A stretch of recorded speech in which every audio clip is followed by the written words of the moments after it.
हम देख रहे हैं वन्य जीव संरक्षण अधिनियम 1972। एक्ट नंबर 53 है 1972 का। उसका अध्याय 4 क चैप्टर 4A जो सेक्शन 38A से 38J तक दिया गया है। धारा 38 क से 38 य तक इसमें टोटल 10 धाराएं बताई गई है। धारा 38 क से 38 य तक जो अध्याय 4 क है, ये केंद्रीय चिड़ियाघर प्राधिकरण और चिड़ियाघरों को मान्यता दिए जाने से संबंधित है। क्या उपबंध है अध्याय 4 क में? केंद्रीय चिड़ियाघर प्राधिकरण और चिड़ियाघरों को मान्यता। 38 क जो है धारा, उसमें है केंद्रीय चिड़ियाघर प्राधिकरण का गठन। उपधारा 1 कहती है कि केंद्रीय सरकार एक निकाय जिसे केंद्रीय चिड़ियाघर प्राधिकरण कहा जाएगा, जिसे इस चैप्टर में इसके पश्चात प्राधिकरण कहा गया है, इस एक्ट के अधीन जो वन्य जीव संरक्षण अधिनियम है, इसके अधीन उसे प्रदत्त शक्तियों का प्रयोग और सौंपे गए कृत्यों का पालन करने के लिए गठित करेगी। क्या करेगी गठित? चिड़ियाघर प्राधिकरण का। चिड़ियाघर प्राधिकरण को गठित करेगी केंद्र सरकार। उपधारा 2 कहती है कि प्राधिकरण में कौन कौन होंगे? एक तो होगा अध्यक्ष, 10 से अधिक सदस्य और सदस्य सचिव, जिनकी नियुक्ति कौन करेगी? केंद्र सरकार करेगी।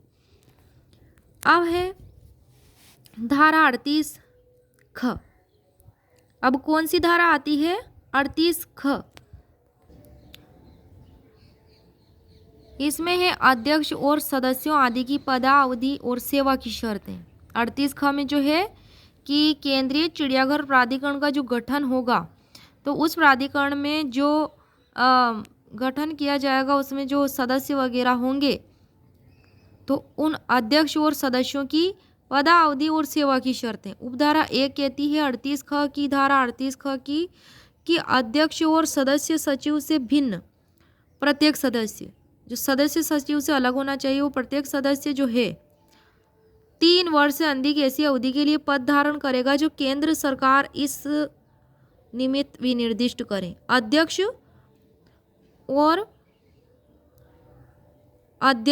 और सदस्य सचिव से भिन्न सदस्य जो होगा, वो कितने वर्षों के लिए? 3 वर्ष से अधिक अवधि के लिए पद धारण करेगा जो केंद्र सरकार विहित करे।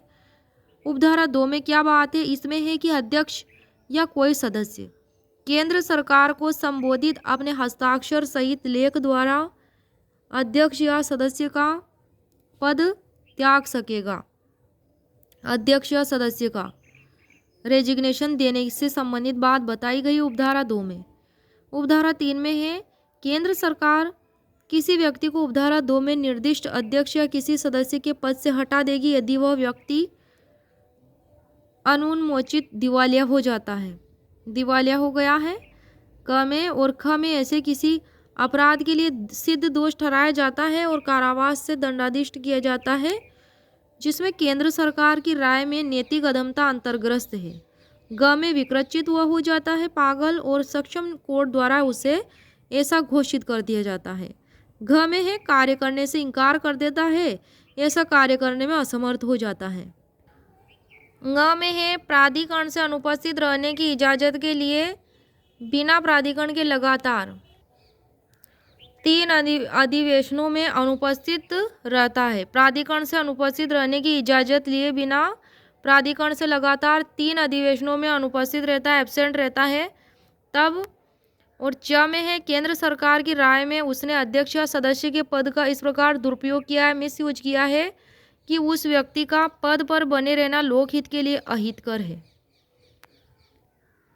तब वह धारा 36 धारा 38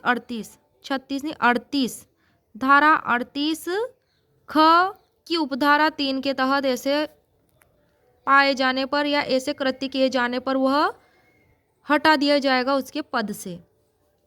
परंतु है उसका उपधारा 3 का, धारा 38 ख की उपधारा 3 का परंतु है कि इस खंड के अधीन किसी व्यक्ति को तब तक नहीं हटाया जाएगा जब तक कि उस व्यक्ति को इस विषय में सुनवाई का उचित अवसर नहीं दे दिया गया है।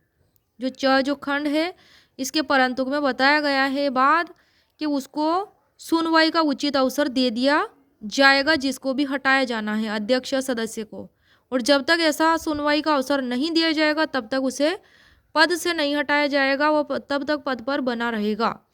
अब है उपधारा 4 में, इसमें है कि उपधारा 2 के अधीन या अन्यथा होने वाली रिक्ति नए सिरे से नियुक्ति करके भरी जाएगी। फिर उसको रिक्ति को दोबारा भरा जाएगा जब वो खाली हो जाएगी, हटाए जाने पर, पद से हटाए जाने पर या रेजिग्नेशन देने पर या अन्य तरीके से।